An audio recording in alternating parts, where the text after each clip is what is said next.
Давай.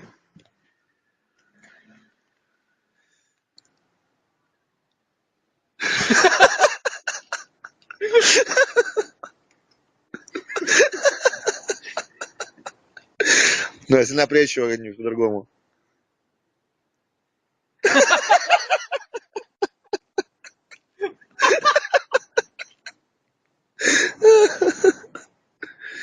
А ты можешь его, ну, надуть пузо-то? Не, ну набрать кислорода в пузо. Вот она.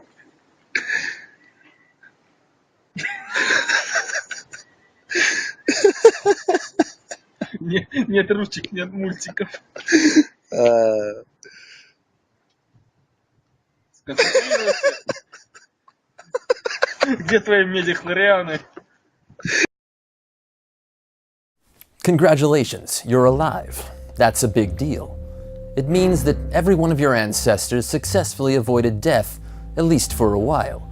It also means that you come from a very long line of people who are good at being scared. Lend me your ears. Today we offer a tale of sound, science, and fear. Welcome to the Sci-Fright Zone.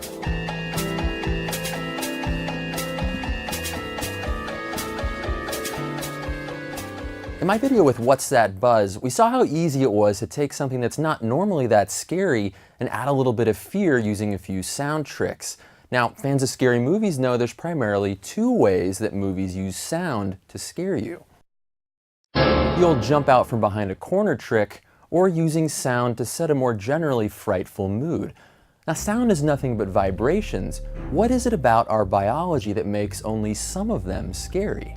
Now, when I say scary, I'm not talking about that creepy kind of scary that grabs you slowly with its cold, ethereal hands. That slow fear only happens when your higher brain functions take over. The kind of fear I'm talking about is instant fear, the fear that's built into your very biology. So why do we get scared in the first place? Well, simple, so you can live long enough to reproduce. If you want to avoid being a lion's dinner, you've got to think fast. Luckily, sound moves faster than sight. Now, light waves move about 1 million times faster than sound waves, but a lot of your brain gets in the way first. Think about what it takes to see something.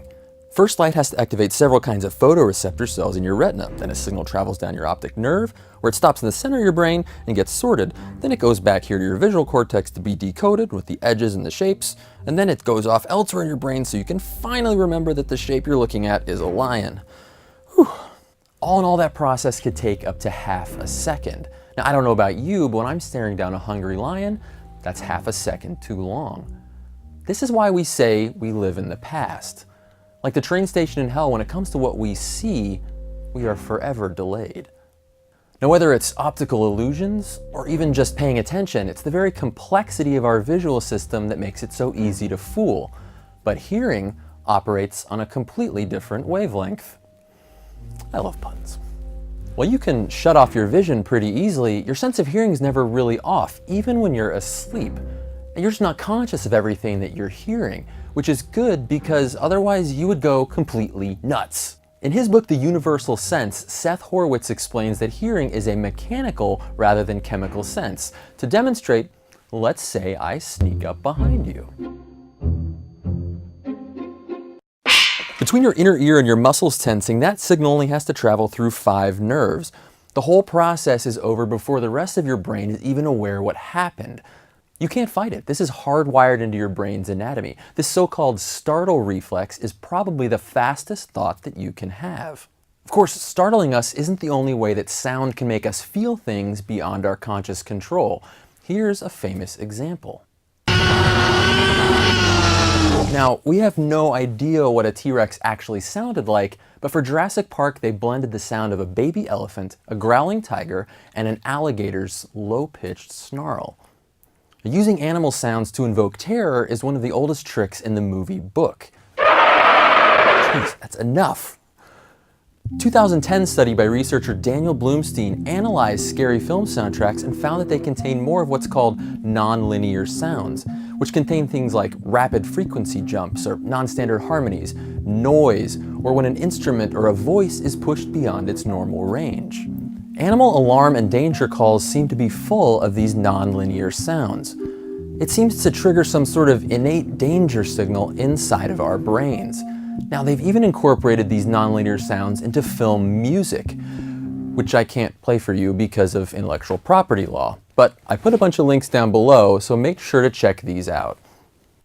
In Alfred Hitchcock's The Birds, Oscar Sala made non-linear bird noises using an instrument called a tritonium. And Stanley Kubrick's The Shining owes its super creepy non-linear soundtrack to the Polish composer Krzysztof Penderecki. And in The Day the Earth Stood Still, Bernard Herrmann used what is probably the most non-linear instrument of all time, the theremin. The list goes on and on. Nobody knows if these composers consciously added nonlinear sounds to their music, but the effect on the audience is unmistakable. Our brains evolved to be scared by that. We've seen how movies use sound to scare us to death, but our brains are really scaring us to life. So go enjoy that scary movie. Just remember that even if you close your eyes, you can't escape the sci-fi zone. Head on over to What's That Buzz to watch our super scary cat video. And if you'd like to watch something a little less frightening, then subscribe to this channel. Stay curious.